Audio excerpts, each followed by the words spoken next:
शेतकरी मित्रांनो, मी डॉक्टर गजानन जयराम गिरे, मुक्काम पोस्ट देवगामाळी, तालुका मेहकर, जिल्हा बुलढाणा. आपले माझे शेती माझे प्रयोग या यूट्यूब चॅनलवर स्वागत आहे. आपण आपल्या या फुले किमया 24 जूनच्या पेरणी केलेल्या क्षेत्रामध्ये उभे आहोत आणि यावर आज दुसरी फवारणी करत आहोत.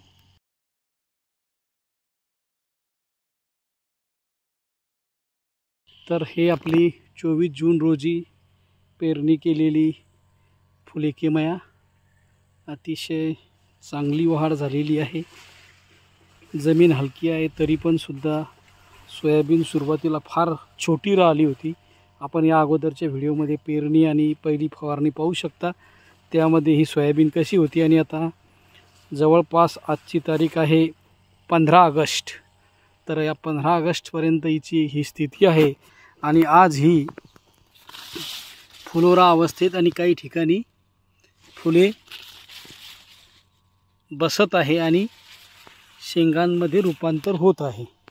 तर काही ठिकाणी अळीचा प्रादुर्भाव आणि रस शोषक किडी आणि ज्याला आपण चिलट म्हणतो त्याचं प्रमाण या ठिकाणी आहे. काही ठिकाणी अळ्यांनी बरीच खाल्लेली आहे. तर यावर आज आपण फवारणी घेत आहोत. फवारणीमध्ये सॉल कंपनीचे लेक्झिवाल म्हणून नवीन औषध आलं.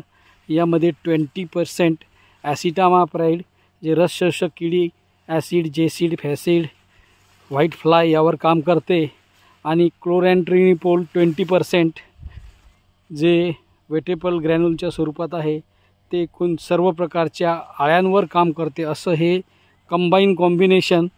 त्यासोबत बुरशीनाशक म्हणून रोको आणि एक फुलांचं रूपांतर शेंगांमध्ये होण्यासाठी आणि त्याची वाढ होण्यासाठी व्हॅलॅग्रो कंपनीचं MC सेट आपण यामध्ये फवारत आहोत. खालच्या एका ठिकाणी आपण ते वापरलं, त्याचा चांगला रिझल्ट आला म्हणून आपण या ठिकाणी सुद्धा त्याचा वापर करत आहोत.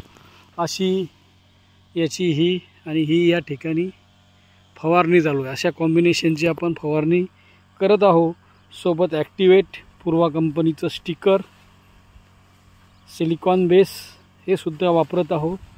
आणि ही सुरुवातीच्या काळात अतिशय पतली दिसणारी सोयाबीन फार सुंदर दिसत आहे आणि अतिशय चांगलं फूल आणि काही ठिकाणी सेटिंगसुद्धा झालेलं आहे, काही ठिकाणी राहिलेलं आहे.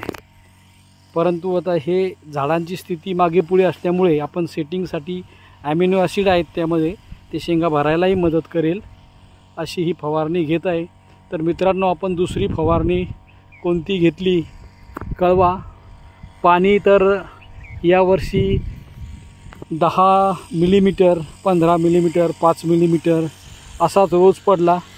सततचा पाऊस यामुळे सोयाबीनची अतिरिक्त वाढ झालेली आहे. पण या ठिकाणी हे क्षेत्र मुरमाड असल्यामुळे या ठिकाणी अतिशय योग्य प्रमाणात सोयाबीनची वाढ आहे आणि अतिशय चांगलं या ठिकाणी वातावरण या सोयाबीनला आहे.